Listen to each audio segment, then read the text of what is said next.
Bonjour.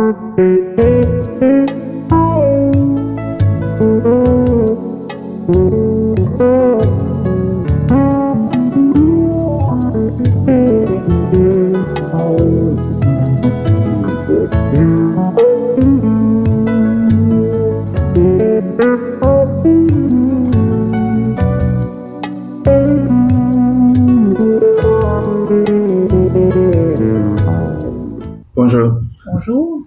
Bienvenue sur la Maison du Père. Que le Seigneur vous bénisse. Alors, en ce dimanche, nous nous retrouvons encore une fois pour apprendre ce que Dieu notre Père veut que nous apprenions. Et aujourd'hui, nous allons parler de la racine de l'espoir. Un des signes qui démontre que nous, chrétiens, que nous sommes chrétiens, est le fait que nous soyons toujours remplis d'espoir. Un chrétien doit être toujours rempli d'espoir et surtout de joie. Mais ce que nous avons remarqué, c'est que certaines personnes ne sont bouillonnantes qu'à travers des émotions. S'ils sont contents, ils sont contents. S'ils sont fâchés, ils sont fâchés. Ils ne sont pas constants, en fait. Et lorsque vous leur parlez de cela, la réponse est en fait que leurs émotions sont à la base de leur perte de gaieté. Aussi simple que ça. Alors, on se doit de se demander qui vient donc voler cette joie, cette gaieté. Rappelons-nous que le démon est celui qui est responsable de cela. C'est ce qui est écrit dans la Bible d'ailleurs. Ce n'est non plus pas comment le Seigneur a voulu que nous vivons. Le Seigneur a toujours voulu que nous vivions dans la joie, dans la gaieté et dans l'espoir. Et parce que nous avons décidé de vivre sans Dieu, plein de fois nous le faisons, alors on se retrouve dans des situations bizarres, des situations qui portent à réfléchir, qui portent à confusion et qui nous mettent dans des prédispositions à penser que Dieu n'est pas avec nous. Retournons donc à la base pour comprendre comment Dieu nous a créés. Alors, pour comprendre cela, comment Dieu nous a créés, alors nous allons lire Genèse chapitre 1, verset 28. Il est écrit: Dieu les bénit en disant: soyez féconds, multipliez-vous, remplissez la terre, rendez-vous en maître et dominez les poissons des mers, les oiseaux du ciel et tous les reptiles et les insectes. Alors, la question est de savoir si nous sommes en train de louper les joies de la vie parce que nous sommes très occupés ou trop occupés. Dieu nous a donné cette vie afin que nous en profitions de cela. Mais au lieu de ça, nous travaillons à n'en point finir pour de l'argent que nous utilisons pour nos besoins. Mais qui en fait survient à nos besoins selon la Bible? Alors, est-ce que nous sommes retournés encore une fois sous la malédiction? Sommes-nous trop surengagés? Considérons que nous avons que 24 heures dans la journée. Sommes-nous commis à Dieu et recherchons-nous d'abord le royaume de Dieu et sa justice avant toute chose, ou recherchons-nous juste à accomplir notre agenda? Si c'est notre agenda que nous recherchons, nous serons toujours misérables et sans espoir.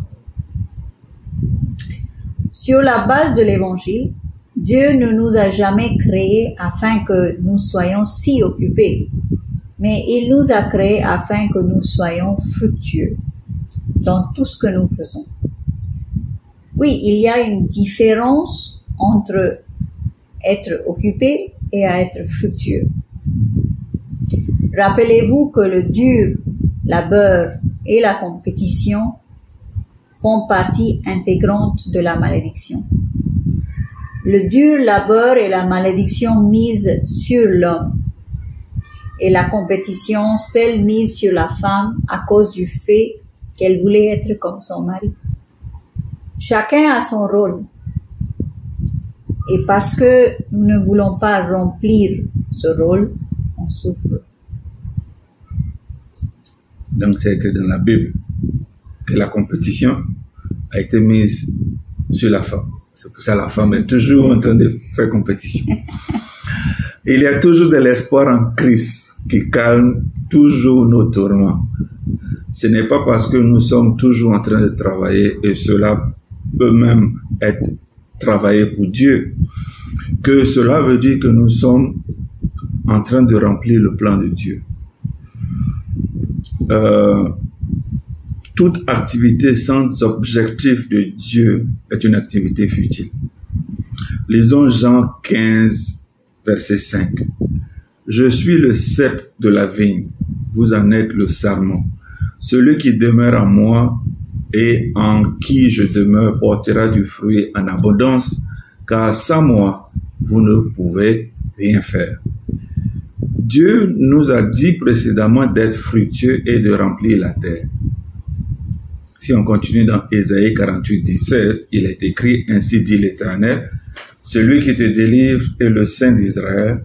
Moi, je suis l'Éternel, ton Dieu, et je t'instruis pour ton profit, je te fais cheminer dans la voie où tu marches. Alors, si l'Éternel est notre Dieu qui nous instruit pour notre profit et qui nous conduit sur la voie que nous devons prendre, est-ce que nous l'écoutons? Toute activité sans l'objectif de Jésus est futile. Il nous faut analyser nos activités, ce que nous faisons. Sommes-nous toujours dans la foi? Car la Bible nous dit, sans la foi, nul ne peut plaire à Dieu. Faisons-nous les choses parce que les autres le font, ou alors on le fait parce que Dieu nous a dit de le faire? Que nos émotions ne soient pas notre Dieu, mais plutôt le Dieu réel soit notre Dieu. Alors, il faut se demander en toute honnêteté, il faut demander cela au Seigneur, de nous montrer les endroits de notre vie qui nécessitent du ménage. Ce ménage-là, non seulement il est pour notre vie, mais il peut aussi être porté sur nos relations, c'est-à-dire les personnes qu'on doit malheureusement se séparer d'elles. Ok. Est-ce que telle personne doit rester dans mon cercle de connexion, de relation, ou est-ce que je dois me séparer d'elle? Oui, il est vrai que dans certains cas, ce n'est pas facile. Mais nous devons croire en ce que le Seigneur nous dit. Et ce que le Seigneur fait est toujours bon. Amen. Lisons maintenant Genèse chapitre 3, verset 15. Je susciterai de l'hostilité entre toi et la femme, entre ta descendance et sa descendance. Celle-ci t'écrasera la tête et tu lui mordras le talon. Dieu parle ici au serpent et le lui, dans cette verset ici, c'est Jésus. Pour ceux qui ne connaissent pas l'histoire de cette partie de la Bible, sachez que nos ancêtres ont commis irréparable en détruisant ce que Dieu avait construit. Et dans sa colère, Dieu bannit l'être humain et le serpent. Et malgré les durs mots qu'il avait, on peut cependant voir les prémices de cet amour que Dieu a pour nous, en présentant les débuts de la solution à ce problème. On a vu qu'il a déjà nous fait voir la solution de ce problème. Nul ne peut être fécond et se multiplier sur la terre sans savoir le plan que Dieu a pour nous. Depuis le début, Dieu nous a dit que le résultat du péché est terrible. Mais ceci ne doit pas être la fin, le terminus. On peut avoir commis les pires erreurs, mais cela ne nous enlève pas l'amour que Dieu a pour nous. Surtout après avoir sacrifié son Fils. Sans Christ dans notre vie, nous allons à l'échec. La défaillance totale. Et même en étant en Christ, on est voué à l'échec. Mais rappelez que le juste tombe 7 fois, mais il se relève. Donc, même quand nous avons pris la mauvaise décision, pensant que c'était Dieu qui parlait, on se doit de faire face à cela et en tirer les leçons. Ces leçons sont-elles celles de la vie de tous les jours ou celles que Dieu vous aurait enseignées? La bonne nouvelle est que cela ne dépend guère de l'état dans lequel nous nous trouvons, et encore moins la profondeur de nos soucis. Dieu, le créateur de l'univers, a un plan de rédemption pour chacun d'entre nous. Ce qui veut dire qu'il veut nous sauver. Abraham sauva Lot lorsque ce dernier fut enlevé. Ce plan de Dieu est unique à chacun d'entre nous, comme les empreintes digitales. Que la grâce de Dieu nous remplisse avec de l'espoir aujourd'hui.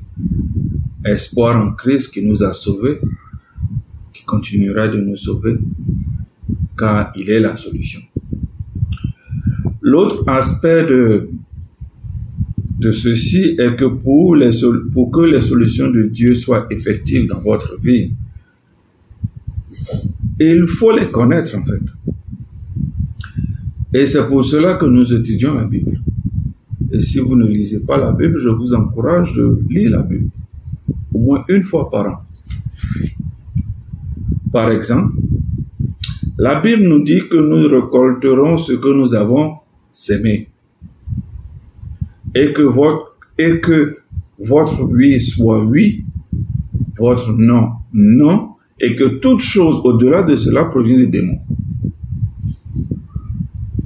Il y a donc des principes à suivre si nous voulons être du côté du Seigneur. Lorsque vous dites oui à quelqu'un, quel que soit alpha, comme on le dit, que ce oui-là reste un oui. Si vous avez dit non, que ce non soit un non. Toute chose au-delà de cela vient du démon. C'est ce que nous dit la Bible. Galates 4, 3 à 7. Nous aussi, lorsque nous étions des enfants, nous étions de même asservis aux principes élémentaires qui régissent la vie de ce monde. Mais lorsque le moment fixé par Dieu est arrivé, il a envoyé son Fils, né d'une femme et placé par sa naissance sous le régime de la loi, pour libérer ceux qui étaient soumis à ce régime. Il nous a ainsi permis d'être adoptés par Dieu comme ses fils et ses filles.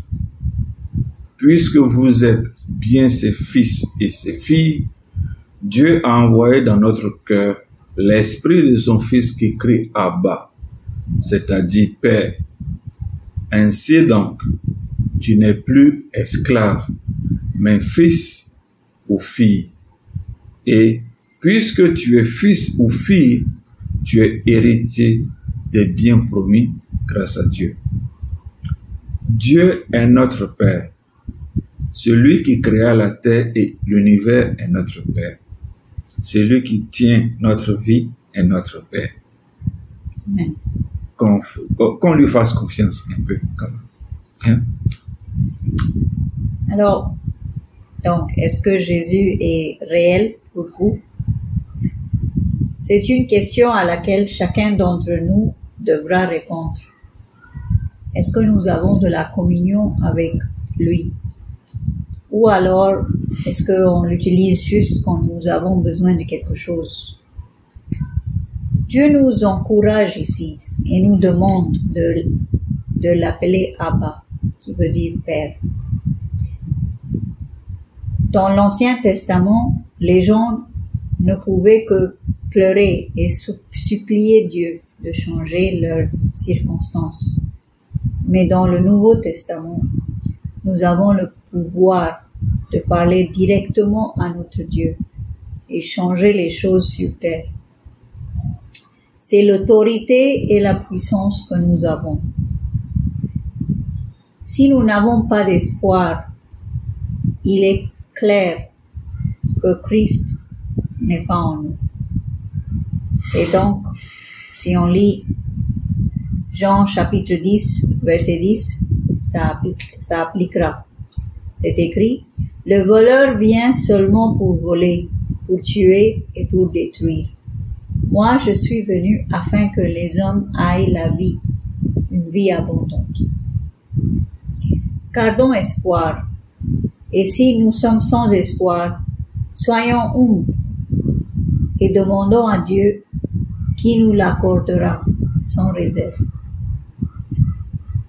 En Philippiens chapitre 4, verset 19, il est écrit « Aussi mon Dieu subviendra pleinement à tous vos besoins.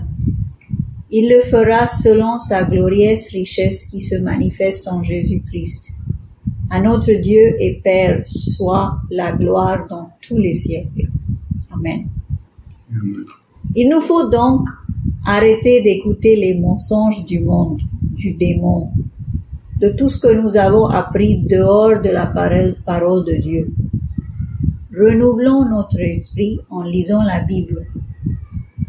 On expérimentera alors l'abondance de la vie que Dieu a pour nous chaque jour dans notre vie. Quel que soit où nous nous trouvons, parlons à Dieu. Demandons à Dieu de nous aider et il le fera. Amen. Bon dimanche à vous. Bon dimanche. Au À revoir. la prochaine. Au revoir.